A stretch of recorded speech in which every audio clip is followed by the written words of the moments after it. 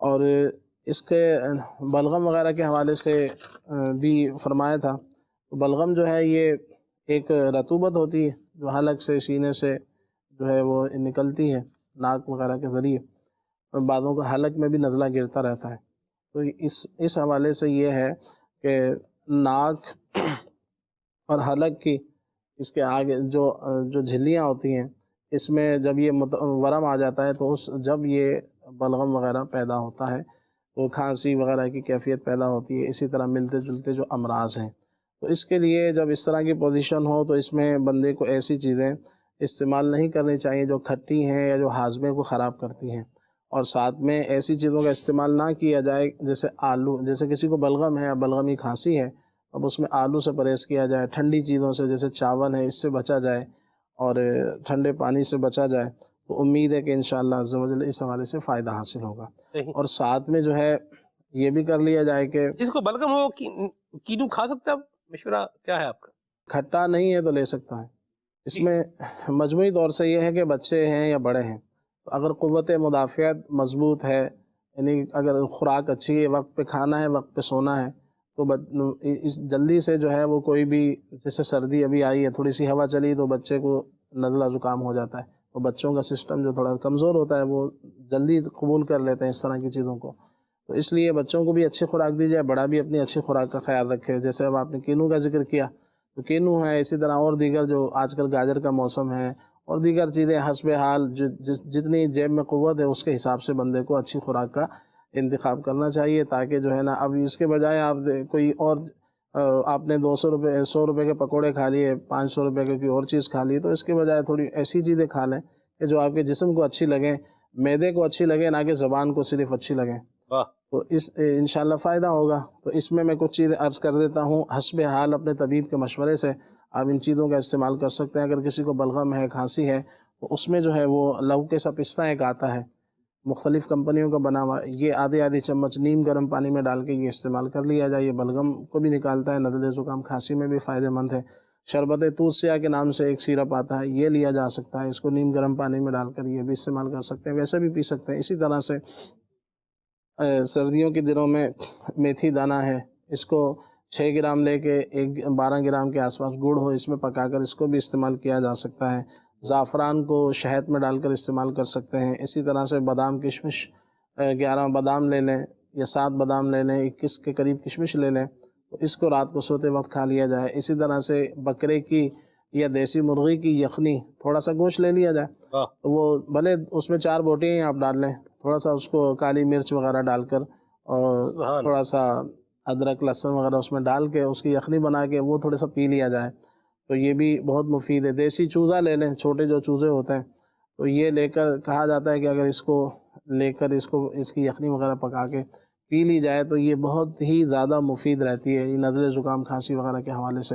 کبھی ایسی چیزیں لینی ہوتی ہیں جیسے اگر بلغم وغیرہ ہے تو پھر دودھ دہی وغیرہ سے بچنا ہوتا ہے، اور کبھی خشک کھانسی ہوتی ہے تو پھر یہ دودھ وغیرہ اس حوالے سے فائدہ مند ہوتا ہے کہ وہ بلغم کو نکالنے میں مدد دیتا ہے۔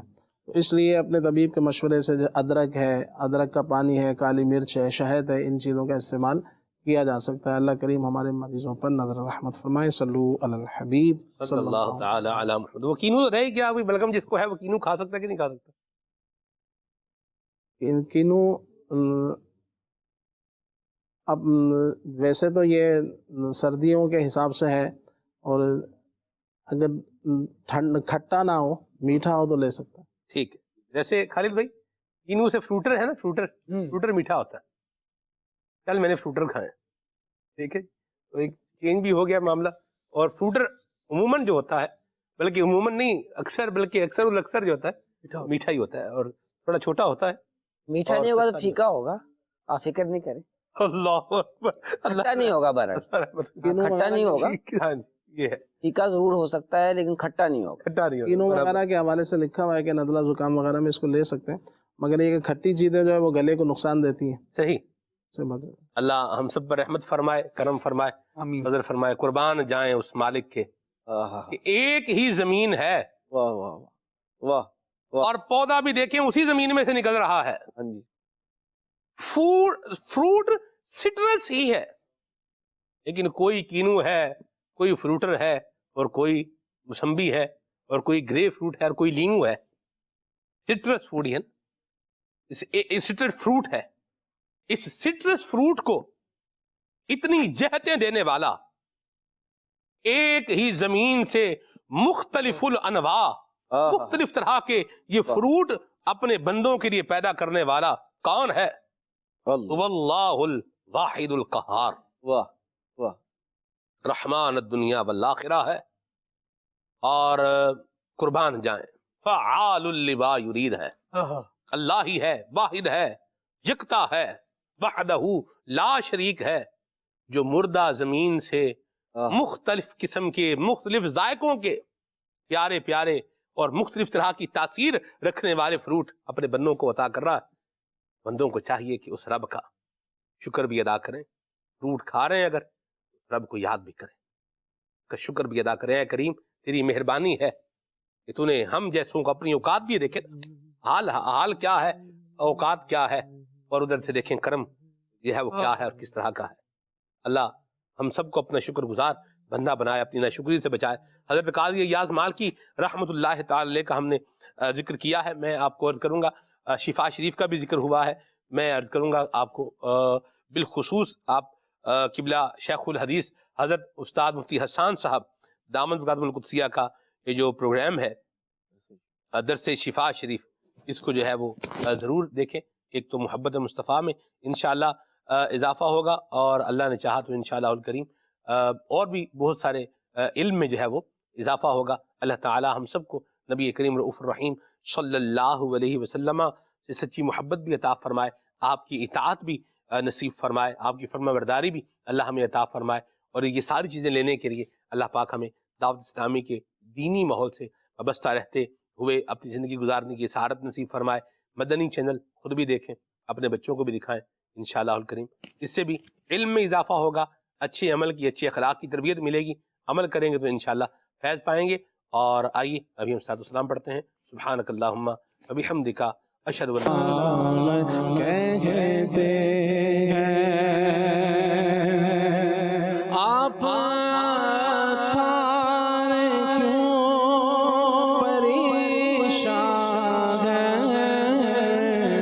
سے بدتر بھی زیر دانا ہے، آپ تار کیوں پریشان ہے، عاشقوں پر تو وہ مہربان ہے، ان پہ رحمت وہ خاص کرتے ہیں، ان پہ رحمت وہ خاص کرتے ہیں، جو مسلمان سلام کہتے ہیں، مدینے کے تاجدار تجھے اہل ایمان سلام کہتے ہیں، تیرے عشاق تیرے دیوانے جانے جانا سلام کہتے ہیں۔ نیا دن ہے صبح پھر آئی ہے دیکھو، لبوں پر